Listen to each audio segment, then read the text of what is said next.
point where Chhota Bheem can happen. That then builds confidence where a role number 21 can happen. That then builds confidence for me where I can do Super K and take it into multiple countries worldwide and start looking at the possibility of an IP with an Indian soul but a universal story. It still is not going to break any other box office records, but it allowed me entry and allowed me to build confidence with international partners that an IP with an Indian soul can work. And Super K was the first, most all our films starting from Bal Ganesh were internationally distributed, right? Depending on how you define international. So we sold in more than just India. That's the definition of international. Then great, from Bal Ganesh itself we were international. We actually had a theatrical premiere in Thailand.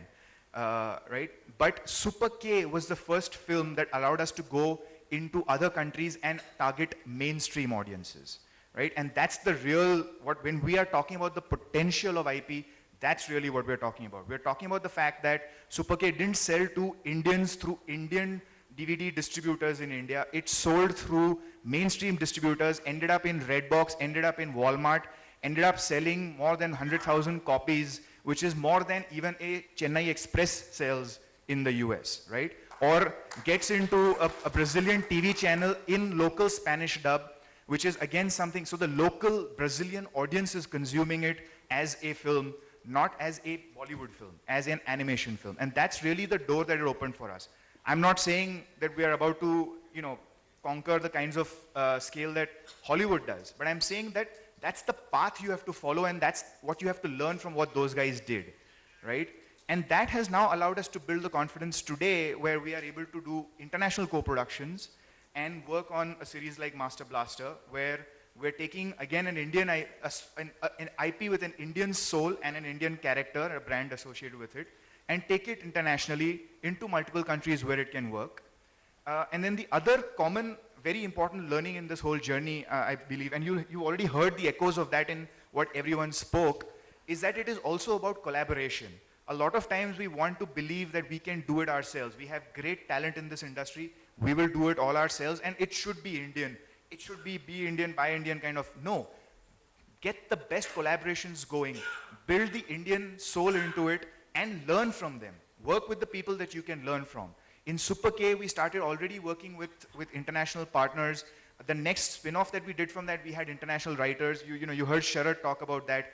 He's talking about Indian souls, IPs with an Indian soul, but the writer is the guy who wrote Batman, right?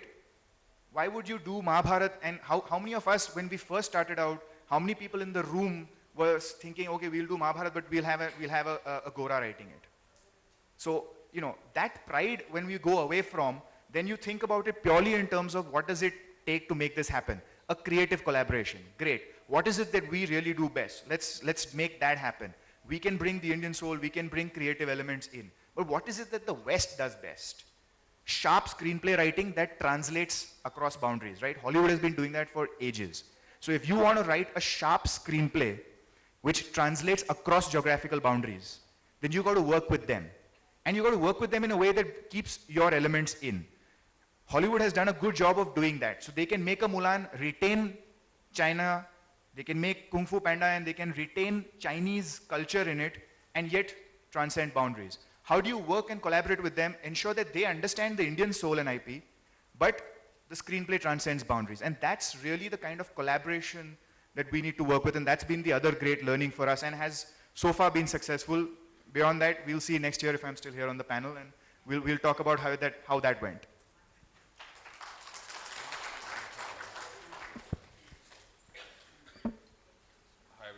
The trouble with the last speakers, there's not much left to say.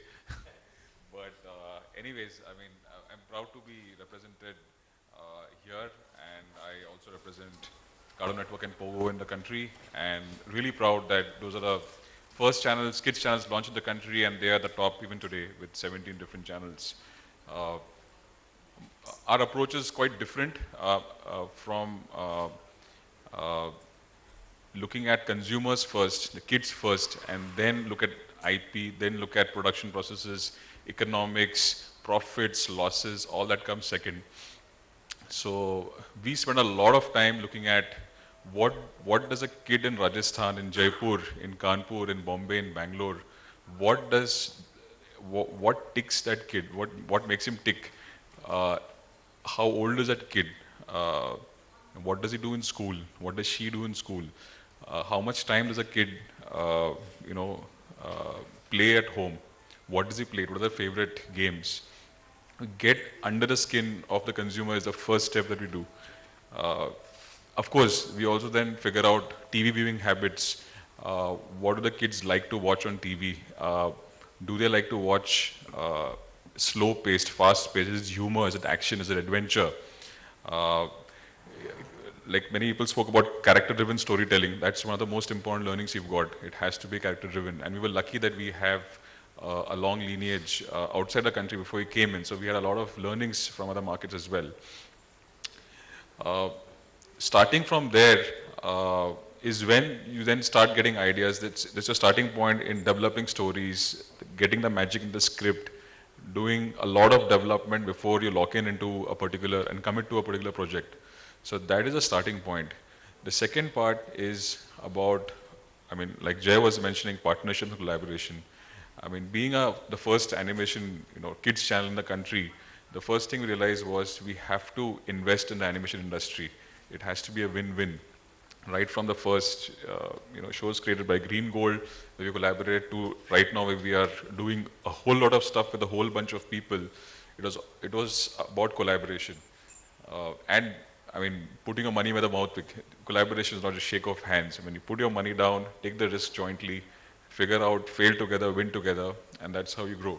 The third step, the third part rather, is about the economics of this whole business in terms of animation industry on one side, TV channels on the other side, and a whole lot of platforms, whole lot of other verticals from L&M and so on and so forth, which is, I mean, to say the least, the most challenging in India. I mean, unfortunately or fortunately, television is still the largest sort of place where animation is consumed, and that too just by kids so far, which is very different from across the world. Within that, the complication is TV channels as such are the most underpriced in terms of advertising.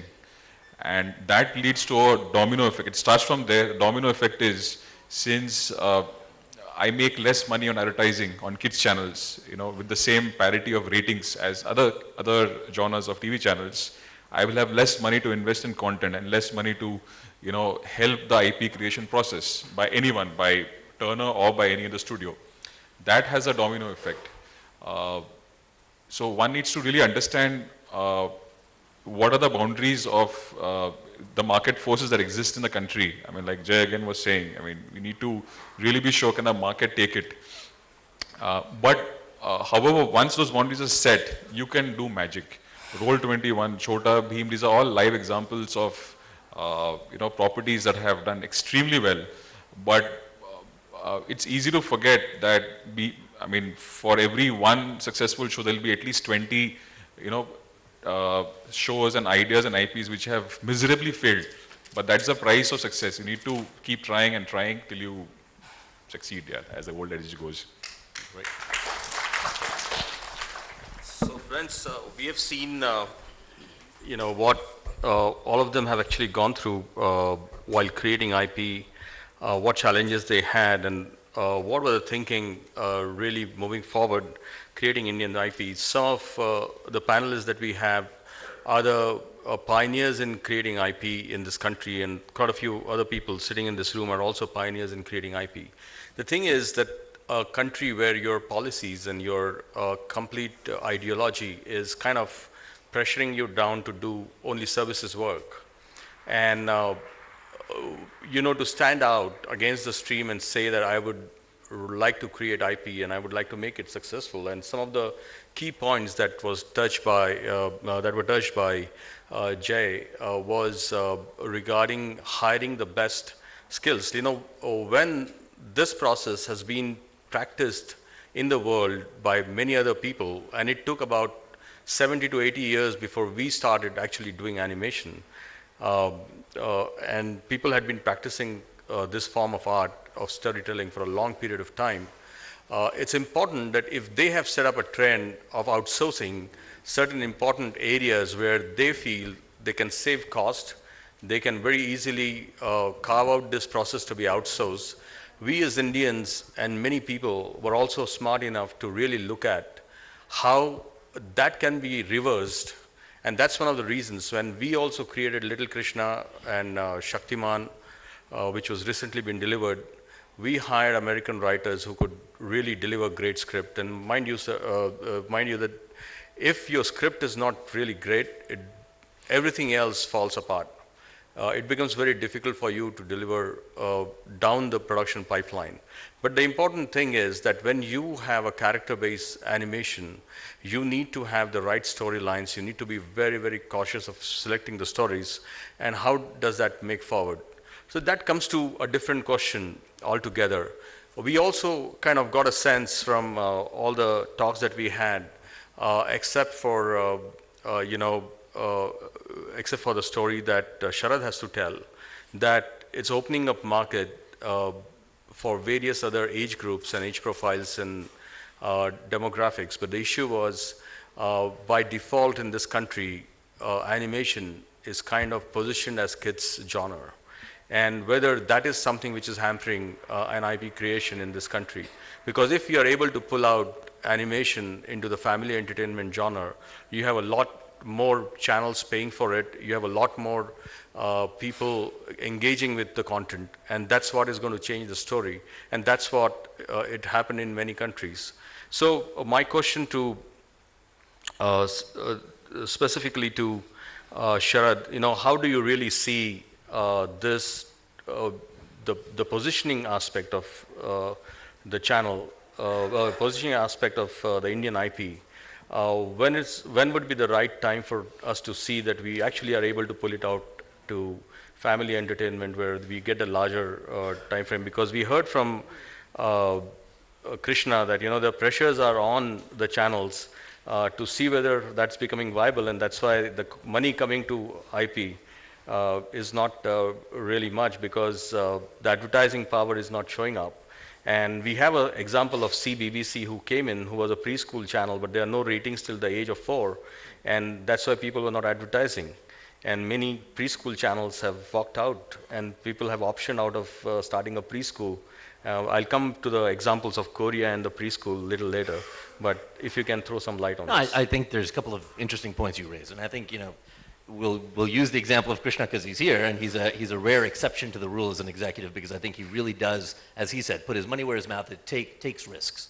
And the culture at Turner seems to be one that really does take those risks. I mean, we have to remember that some of the greatest IPs in the world were kicked down the stairs and rejected by everyone. Harry Potter was refused by every publisher. Pokemon was told by every American broadcaster it will never work here. American Idol was rejected by everyone as well. So the story goes on and on. We've heard that over and over.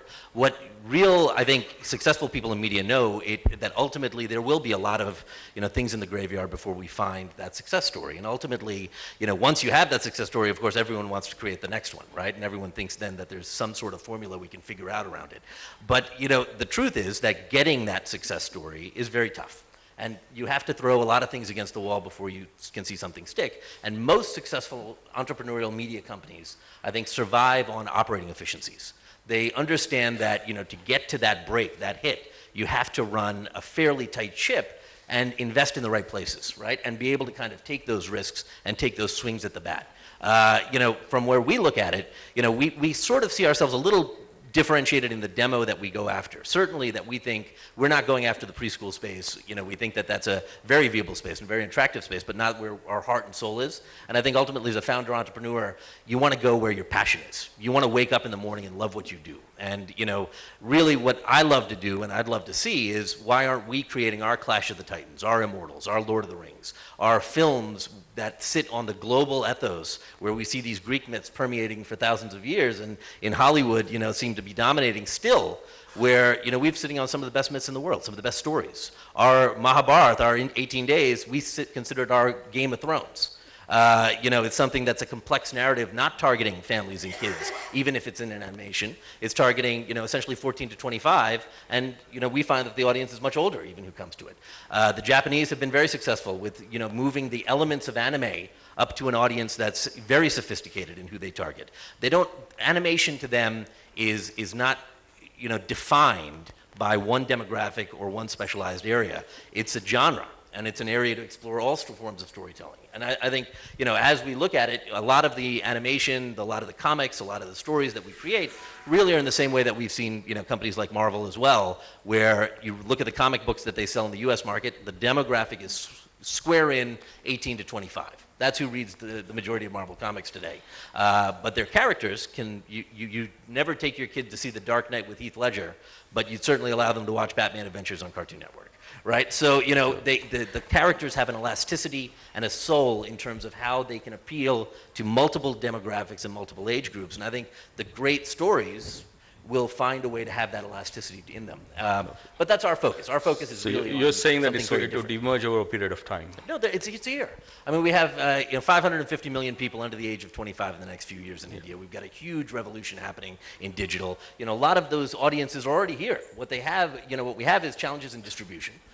We have proof points we have to get to, and every entrepreneur, and I think that was very well articulated, that you have to have milestones that you're achieving and pushing the boundaries outward as you're getting there. And I think the first boundary we want to prove is that that we can actually make something that has that Indian soul that becomes the next global big franchise. Yeah. Once one of those is done, it changes the whole equation for everyone. Yeah. And Yes. if I just want to add to that, we shouldn't ignore the impact of cultural elements in this whole thing. We all love to talk as if Toy Story just happened. We woke up one day, we decided we're going to make a global thing, and everybody's going to love it. No, it took 50, 80 years of animation for people to sort of grow up with that. Yes. And actually some of the biggest success stories, a lot of times, a lot of these things have not been successes when they first came out, but then they sort of grew in a smaller, environment. They became cult favorites. They seeded the culture, right? Yeah. Pokemon burst on the scene because it became a cult favorite at a very young age to people, which nobody else got. And then those kids grew up and suddenly everybody's watching it. Star Trek, when it first came out, the first motion picture was a failure. The original TV series was a failure, right? Nobody realizes that today after, it's had 5 follow-on series and 11 films. But that's because when the next set of films came out, the guys who had grown up watching the original TV series were already primed for it.